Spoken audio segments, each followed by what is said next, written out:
Halo semuanya, perkenalkan nama saya Irene Karistianusiono. Saya berasal dari SDN 57 Meramun Kunyit. Hari ini saya bersama rekan kerja saya, Ibu Yanti. Silakan Ibu Yanti memperkenalkan diri. Perkenalkan, nama saya Kristina Yulianti dari SDN 57 Meramun Kunyit. Oke, baik Bu Yanti, gimana kabarnya hari ini Bu? Baik. Nah Bu, jadi hari ini kita akan melakukan percakapan prasupervisi. Karena nanti saya akan melakukan observasi di kelas Bu Yanti selama Bu Yanti melaksanakan pembelajaran. Atau kata lainnya saya akan melakukan supervisi. Nah sebelumnya saya akan menjelaskan terlebih dahulu apa sih tujuan dari diadakannya supervisi. Jadi supervisi ini adalah kegiatan yang tujuannya melihat kemudian mengawasi kita sebagai guru ketika mengajar, dengan harapan setelah melakukan supervisi itu kita bisa mengevaluasi pembelajaran yang kita lakukan. Nah setelah itu, setelah kita mengevaluasi pembelajaran kita, diharapkan hasil evaluasi itu bisa kita gunakan untuk merancang pembelajaran yang lebih baik lagi ke depannya. Seperti itu ya Bu. Nah kemudian pada percakapan prasupervisi ini dilakukan untuk mengetahui sejauh mana kesiapan Bu Yanti dalam proses pembelajaran yang akan dilaksanakan nanti. Nah harapannya nanti Bu Yanti bisa lebih siap, lebih percaya diri ketika mengajar di kelas, sehingga tercipta pembelajaran yang baik dan sesuai dengan kebutuhan murid ya Bu. Nah sebelumnya saya akan menanyakan beberapa hal ya Bu berkaitan dengan rencana pembelajaran yang sudah Ibu Yanti susun. Pertama-tama, apa kira-kira tujuan pembelajaran yang sudah Ibu Yanti susun Bu dari RPP yang sudah Ibu buat?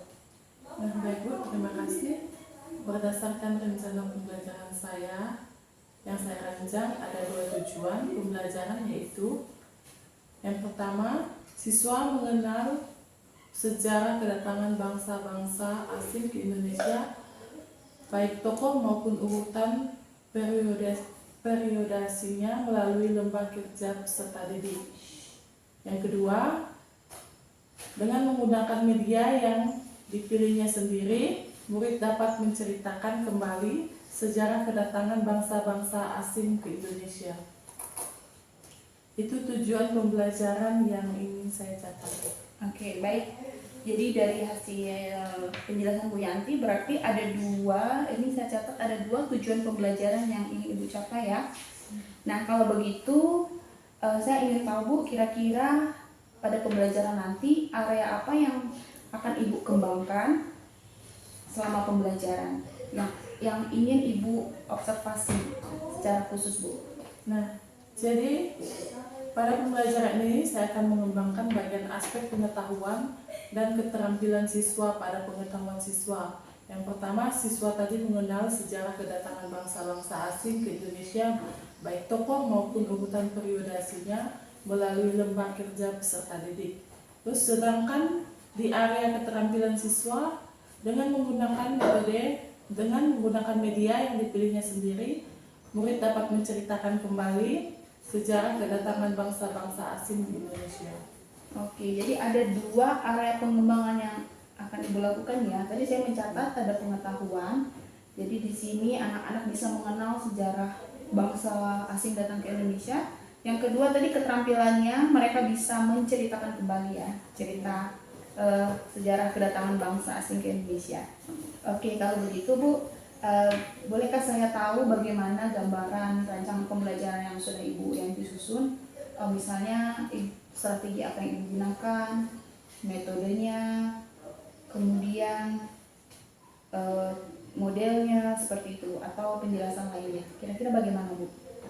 Baik, di sini strategi yang saya gunakan adalah pembelajaran berdiferensiasi berdasarkan kesiapan belajar siswa.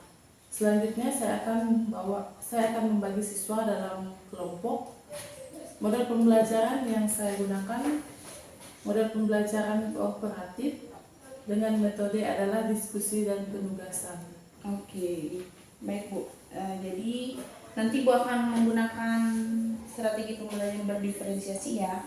Kemudian metodenya adalah pembelajaran kooperatif dan modelnya kooperatif dan metodenya diskusi serta penugasan. Nah, untuk untuk pembelajaran kali ini media seperti apa yang akan Ibu Yanti gunakan, Bu? Nah, saya akan menggunakan gambar, poster, artikel, serta video pembelajaran. Saya akan mendiferensiasikan konten. Oke, baik. Baik, Bu. Nah, selanjutnya pertanyaan saya, kira-kira kapan waktunya Ibu akan menerapkan pembelajaran yang sudah Ibu rancang ini, Bu? Misalnya hari apa, di kelas berapa, atau jam keberapa, Bu? Nah, saya akan melaksanakannya 2 minggu ke depan di hari Senin pada jam pembelajaran kedua dan ketiga di kelas 6. Oke, baik, Bu. Jadi berarti Senin depan ya, Senin 2 minggu lagi maksudnya, saya akan datang masuk ke kelas Ibu Yanti di kelas 6 pada jam pelajaran kedua dan ketiga. Nah, kemudian saya akan mengobservasi selama Bu Yanti melakukan pembelajaran. Kemudian saya akan mencatat hasilnya nanti. Oke. Nah, setelah nanti saya melaksanakan supervisi, selanjutnya kita juga akan mengadakan pertemuan lagi ya, Bu. Jadi setelah supervisi itu kita akan mengadakan yang namanya itu adalah percakapan pasca supervisi. Nah, di sini nanti saya juga akan didampingi oleh pengajar praktik saya, yaitu Bapak Rudin. Baik, Bu. Oke. Nah, sekarang dari semua percakapan yang sudah kita lakukan, Bu, apa yang kira-kira Ibu dapatkan dari percakapan kita ini? Nah, dari hasil percakapan ini saya mendapatkan gambaran tentang sejauh apa persiapan yang sudah saya lakukan, mulai dari strategi, media, model, dan metode yang akan saya gunakan dalam pembelajaran yang akan saya pimpin. Oke, baik, Bu. Terima kasih untuk percakapan observasi hari ini, Bu. Nah, saya berharap pembelajaran yang sudah Ibu Yanti rancang, yang sudah dipersiapkan dapat berjalan dengan baik. Tentunya kita berharap pembelajaran ini dapat menghasilkan yang terbaik sesuai dengan harapan Ibu ya. Nah, nanti sampai bertemu lagi di kelas yang akan saya observasi ya, Bu. Baik, Bu, terima kasih. Ya, terima kasih banyak Bu Yanti untuk waktunya.